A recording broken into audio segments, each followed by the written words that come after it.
يا حبايب قلب ام عمر، تعالوا نعمل من هنا من مطبخ ام عمر شويه رز بلبن زي المحلات بالظبط، واحلى كمان لانك هتعملي حاجه نظيفه بيتي كده، وحاجات برضو تكاليف اقل. ليه نعمل بره لما احنا في ايدينا نعمل هنا في المطبخ حاجه نظيفه وبايدينا الجميله دي؟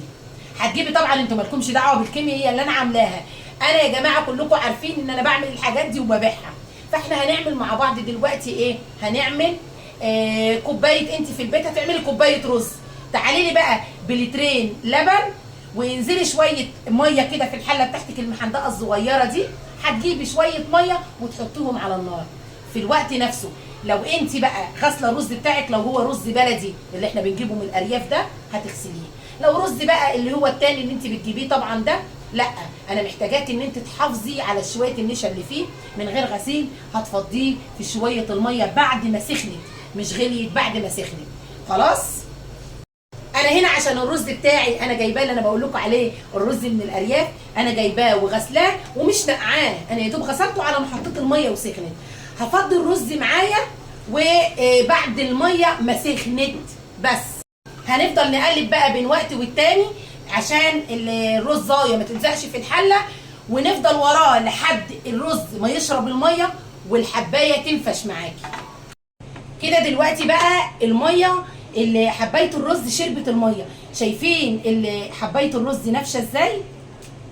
الخطوه اللي بعد كده احنا هننزل بقى بكميه اللبن بتاعتنا، وزي ما اتفقنا كوبايه الرز عليها 2 لتر لبن.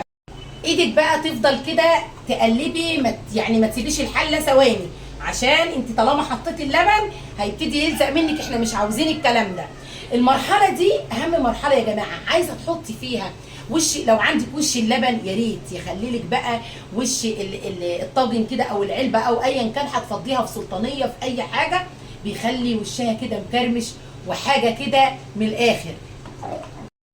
شايفين بقى دلوقتي فضلت اقلب ايدي طبعا في الرز بلبن كده على قد طول الوقت ايدي كده عشان ما يلزقش. وبعد كده شايفين حبايه الرز نفشت ازاي، والرز شرب اللبن لسه يعني على خفيف كده. انزل بالسكر، هنحط سكر قد ايه يا ام عمر؟ السكر ده بتاعتك انت حسب الرغبه.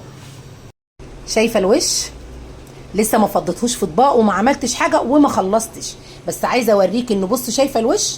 لو عندك شويه بقى ايه وش القشطه حطيه فيها، وش اللبن اللي هو القشطه اللي انت عايزاه.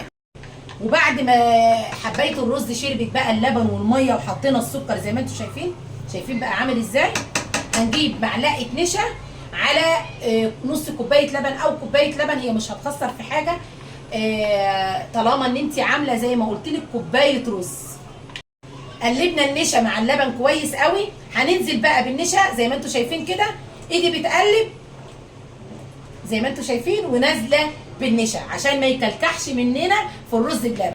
بعد ما لف معايا بقى زي ما انت شايفه كده، انا طفيت خلاص النار عليه، هنزل بالفانيليا. شايفين بقى القوام؟ شايفين الرز بلبن عامل ازاي؟ هتجيب انت بقى عايزه تديله وش في الفرن، هتحطيه في الطاجن وتدخليه الفرن ياخد وش بس، يعني لو انت هتحطيه في فرن البوتاجاز هتولعي الشوايه بحيث انه ياخد وش كده من فوق وياخد طعم الطاجن ويديك الطعم الجميل.